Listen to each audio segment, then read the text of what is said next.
Claudia Sadoff, welcome to the Forum for the Future of Agriculture. You are the Executive Managing Director for CGIAR, and you're going to be on the panel today that will look at the question, how can we help better, particularly with a focus and a lens on food, migration, with the backcloth of climate change. These are big topics, Claudia. Tell me where you want to start with them. Right. I think what's important is to understand just how tightly interrelated they all are. And it's fascinating to me, and I'm delighted that the forum has included migration as a topic in addition to climate. It's interesting, you know, at this point the evidence suggests that food insecurity, the main driver of food insecurity now, is actually war and conflict. And a lot of that conflict can arise from climate pressures as well, but it really becomes a complex of issues that we really need to focus more upon. And those threats can then double down on each other, can't they? So, you know, we have those fears that surround us in the world at the moment. What will your message be on the panel? You're surrounded by other esteemed voices from different areas, from different sectors, but what will you really want to land with the forum today? Well, what I'm hoping is that, first of all, that the challenge itself can be framed to include issues of instability and fragility and human insecurity alongside food insecurity. And I think that once we recognize just how interrelated human security and food security are, the prioritization of finding, from my perspective, research and innovation and investing in resilience of the world's farmers and the food system becomes that much more of a priority. I also think that it helps us to think forward a bit. There's always a hope, of course, that conflict and fragility will diminish. But projections, for example, by the World Bank suggest that by 2030 or 2050, some 2/3 of the extreme poor in the world will be living in conflict-affected spaces. So we really need to understand as well, how do we ensure food security in those specific and very trying contexts? And of course, we now have 8 billion on the planet. I think the conversation at the start of our forum today was framed as looking to save humanity, as opposed to the framing around saving the planet. I thought that was so interesting, right? And it reminds us to be humble, that we may destroy ourselves, the planet will continue to spin.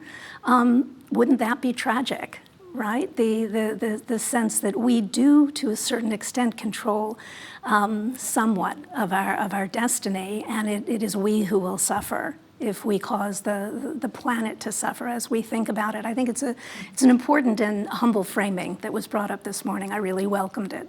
What do you hope to hear from others in your panel discussion on how can we help better today? What I really hope to hear is a sense that, you know, the conversation has been lifted in recent years from sort of agriculture to food systems, and really recognizing this construct from the very tops of the watersheds through the production system out the value chain to consumers. What I am hoping to hear is more about the construct of the food system as a global entity, right? And the fact that while improvements may be made in one part of the planet, 20% of the food supply globally is traded. The instability that can be created by or as a consequence of migration and climate shocks reverberates more globally, and a real recognition that food security as a planet is a global issue, and that the food system is a global issue, and that we need to be concerned not only with our own personal food supplies or national food supplies, but really with the stability of the food system for the planet as a whole. And of course, to solve some of these big issues and outcomes, you talked about investment, but the how to invest, the where to invest, it's a really important part of the conversation, isn't it?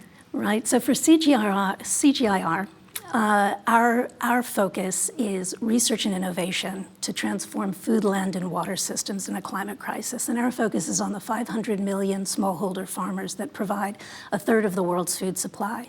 So for us, we are bursting with ideas, with research, innovation, technologies, policy advice, information, data that we know can help stabilize and strengthen and provide resilience to those smallholder farmers. So for us, the imperative really is, the hope is that continued funding and growth of funding will allow us to continue to create the ideas, the innovations, and scale them out to smallholder farmers and partners globally.